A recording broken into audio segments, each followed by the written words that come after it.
हर हर महादेव साथियों, आप सुन रहे हैं आप अपनी पसंदीदा कहानी सुहानी सी एक लड़की का नया भाग। सुहानी के अंदर भले ही बचपन था, लेकिन आदर्श एक समझदार, सुलझा हुआ इंसान था।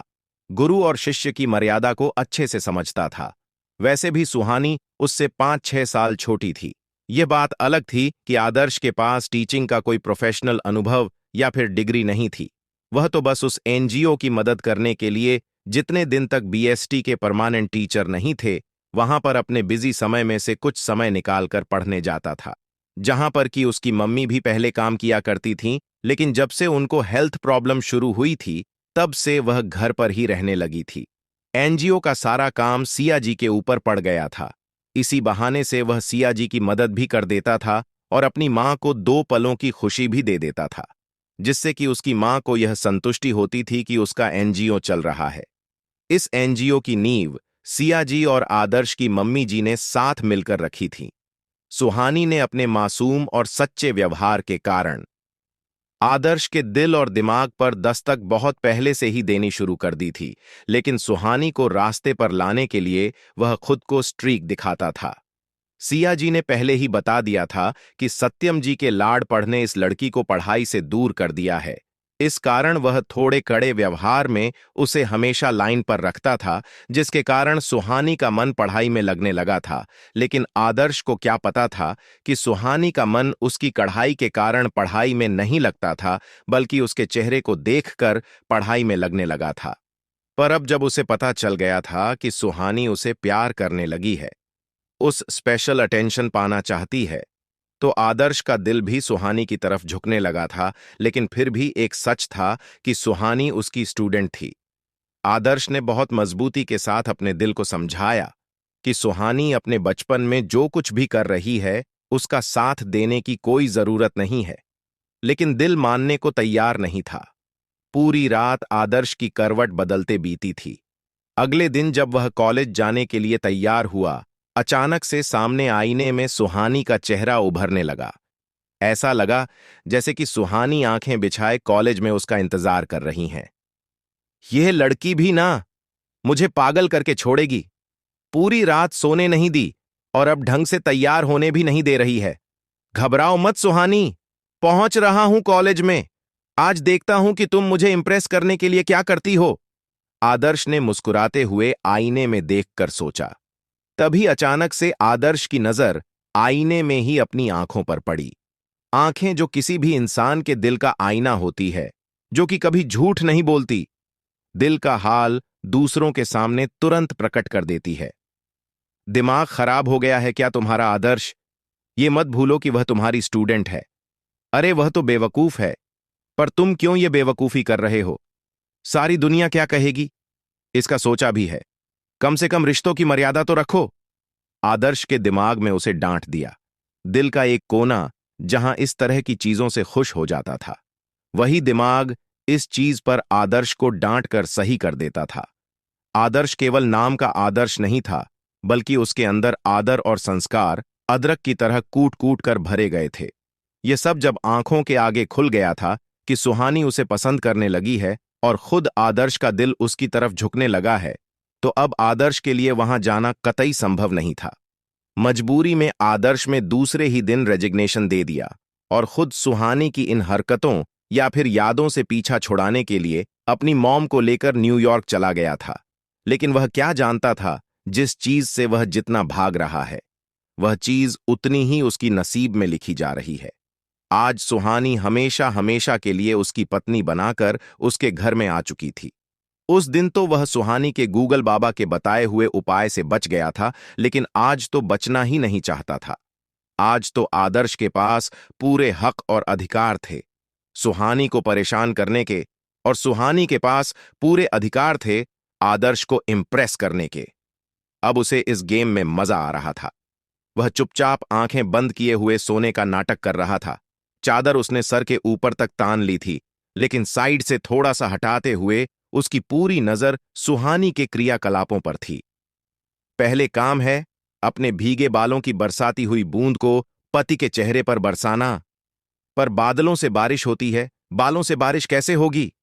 सुहानी एक पल के लिए सोच में पड़ गई थी।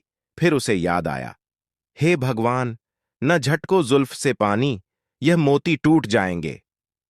एक दिन रंगोली पर यह गाना बज रहा था। उसके बाद समय ने इसे गुनगुनाना शुरू कर दिया था, जिसको सुनकर सत्यम जी के चेहरे पर भी मुस्कुराहट आ गई थी। सुहानी को समझ में आया नहीं तो सुहानी और समय का इस गाने की लाइन को लेकर झगड़ा हुआ था।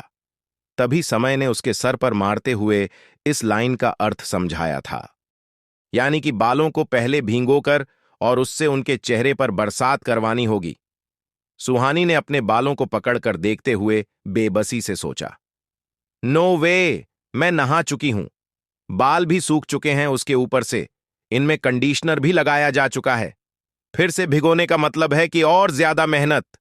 नो नो सुहानी, दूसरा उपाय देख।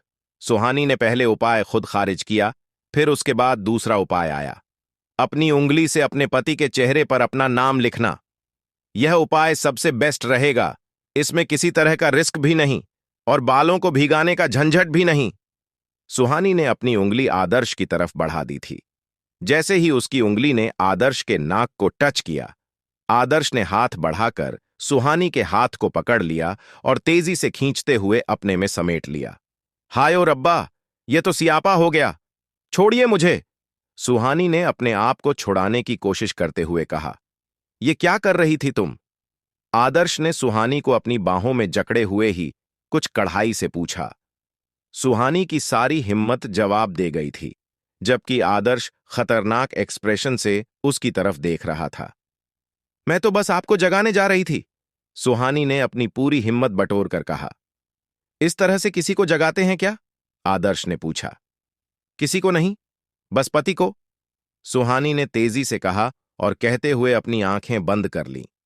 जाहिर सी बात थी कि एक्शन का रिएक्शन होठों से फिसल गया था, लेकिन अब अपनी ही कहीं बात पर शर्मिंदगी, डर और अफसोस एक साथ हो रहा था। सुहानी का यह झटके में दिया हुआ जवाब एक पल के लिए तो आदर्श को समझ में नहीं आया, लेकिन जैसे ही समझ में आया, उसके होठों पर गहरी मुस्कुराहट खेल गई। सुहानी की आंखें बंद थीं, इसलिए उसने अपनी मुस्कुराहट को छिपाने का भी कोई प्रयास नहीं किया, बल्कि मदहोश आवाज में सुहानी के नजदीक आते हुए पूछा, किस तरह से जगाते हैं पति को? जरा मुझे भी तो बताओ। सुहानी की अब तो बिल्कुल भी आवाज नहीं निकल रही थी। आदर्श का चेहरा उसके चेहरे के बिल्कुल पास था, इतना पास था कि सुहानी को उसकी सांसें अपने गालों पर पड़ती हुई महसूस हो रही थी। खूबसूरत सफेद मैदे जैसे गाल दहकते हुए टमाटर हो गए थे। क्या हुआ? कुछ बोल क्यों नहीं रही हो, जरा मुझे भी बताओ। तो किस तरह से पति को जगाते हैं? जरा मैं भी तो देखूं कि बीते एक साल में तुम्हारे सोचने के लिमिटेशंस कहां तक बढ़ी हैं। आदर्श सुहाने के बिल्कुल नजदीक आ गया था, इतना नजदीक कि उसे सुहानी के दिल की धड़कन, जो कि बुलेट ट्रेन की स्पीड से भाग रही थी, साफ साफ सुनाई पड़ रही थी और उसकी बाहों में सुहानी का नाजुक वजूद किसी का भी ईमान डगमगाने के लिए काफी थी। कुल मिलाकर आदर्श के लिए खुद को कंट्रोल करने में मुश्किल पैदा कर रहा था। पर कौन कहे कि आदर्श इस मुश्किल को सॉल्व करने वाला था। सारे हक और अधिकार अब अपने पास थे। कहीं से तो शुरुआत करनी ही है, आज से ही शुरुआत हो जाए।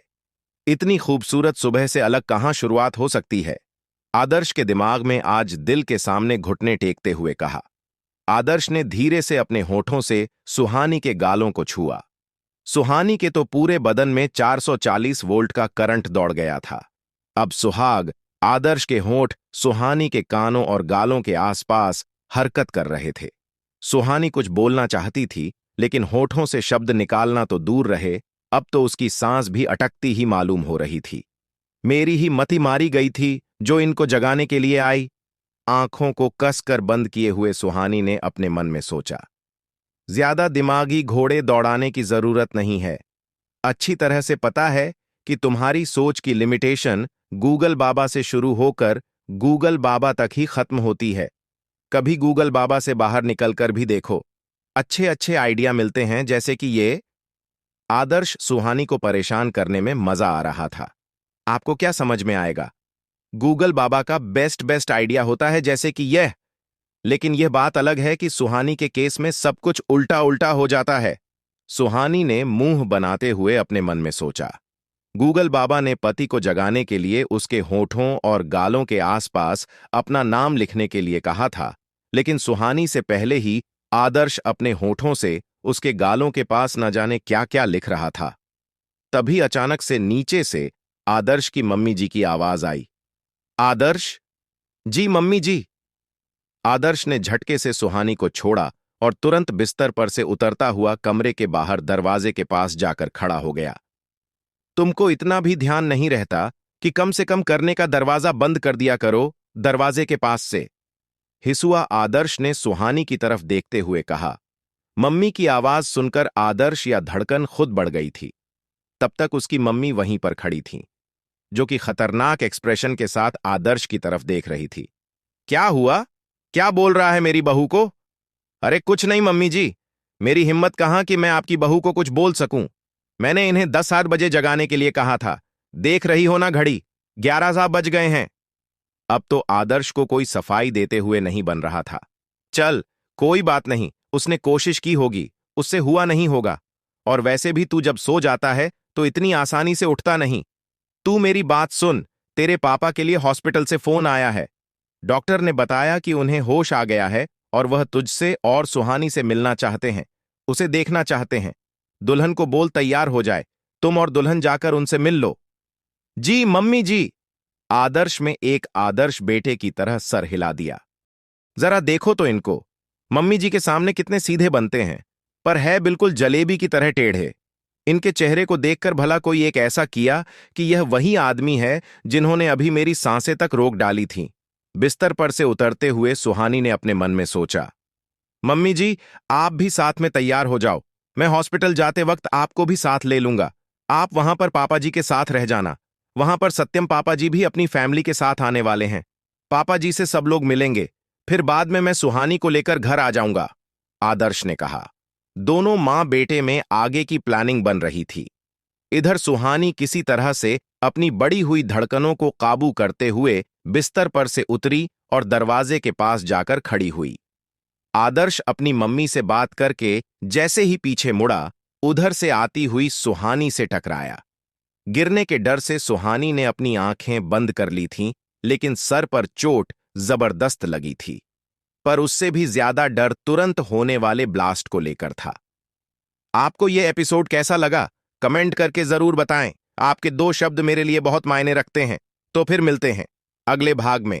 अगर आपने वीडियो को लाइक और चैनल को सब्सक्राइब नहीं किया है तो वह भी प्लीज कर लीजिए।